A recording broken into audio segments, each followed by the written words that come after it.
क्या संसार में केवल सुख का होना संभव नहीं है? प्रत्येक आत्मा का लक्ष्य केवल सुख की प्राप्ति ही तो है।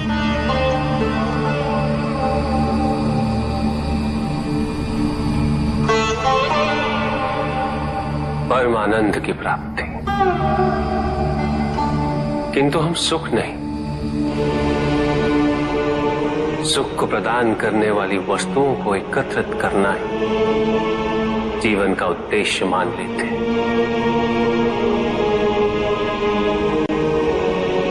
ये समस्त संसार माया है, सब कुछ नश्वर है।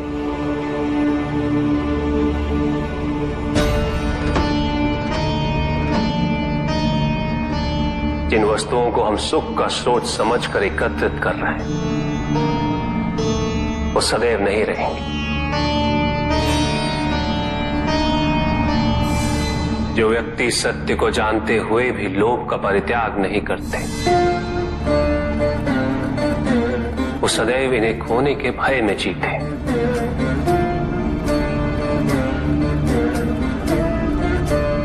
और जो व्यक्ति सत्य को जानते ही नहीं, वो अहंकार में जीते।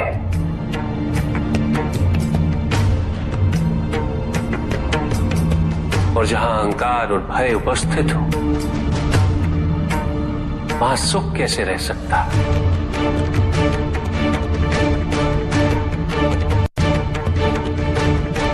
किसी को ये दुख है कि उसके पास कुछ भी नहीं, और जिसके पास सब कुछ, उसे ये दुख है कि पाने को कुछ शेष नहीं। सुख को हम स्वयं अपने दृष्टिकोण से परिभाषित कर देते हैं, जबकि वास्तविकता इससे भिन्न है।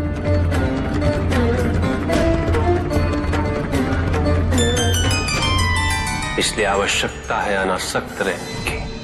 किंतु प्रभु, क्या आसक्ति स्वाभाविक नहीं है?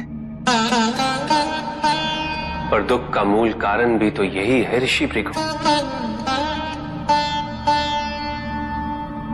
आसक्ति हमारे मन की शांति को छीन लेती, उसे भंग कर देती।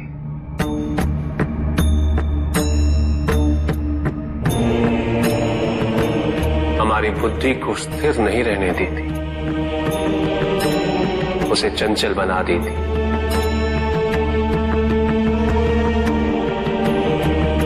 आसक्ति से प्रमाद की उत्पत्ति होती, प्रमाद मद होता है, और मद अहंकार का स्रोत है। और अहंकार पूर्णतः अशुभता में परिवर्तित हो जाता है,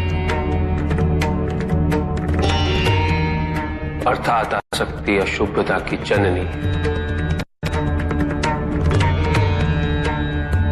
इसलिए अनावश्यक है।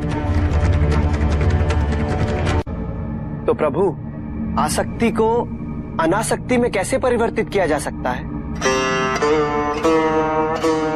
और हम आसक्ति से कैसे उबर सकते हैं प्रभु? आसक्ति से मुक्त होना ही अनासक्ति है।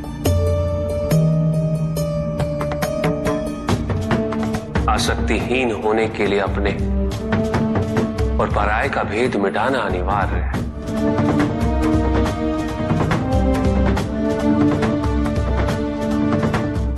और यह तभी संभव होगा जब हम सुख की खोज बाहर नहीं, अपने भीतर करें।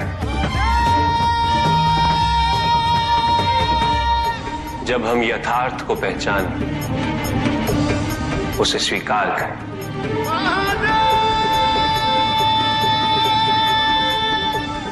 हम अपने सुख को सांसारिक तत्वों से परिभाषित नहीं करें। जब तक हम ऐसा करते रहेंगे, हम बंधते जाएंगे। जब हम स्वयं अपने भीतर झांकना आरंभ करेंगे, हमारी मुक्ति का मार्ग स्वतः प्रशस्त होता जाएगा।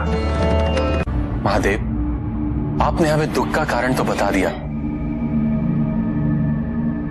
किंतु हम भय के बारे में भी जानना चाहते हैं।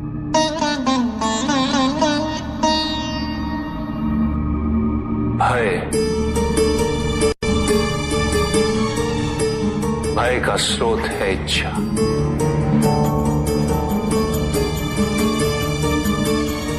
पाने की इच्छा होगी तो उसे खोने का भय भी होगा।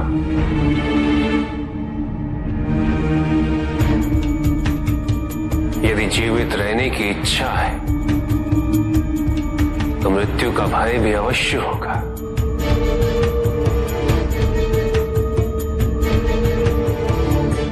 किंतु केवल मनुष्य ही नहीं, देवता, गंधर्व सभी इस भय से ग्रसित हैं।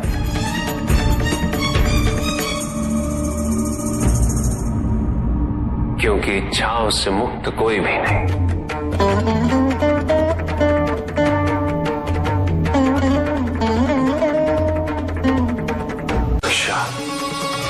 ईर्ष्या, द्वेष और निंदा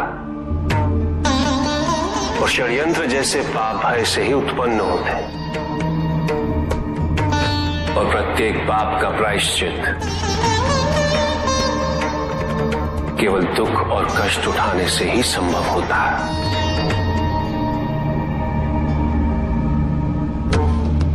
इसलिए भय भी अंत में दुख का कारण बन जाता है।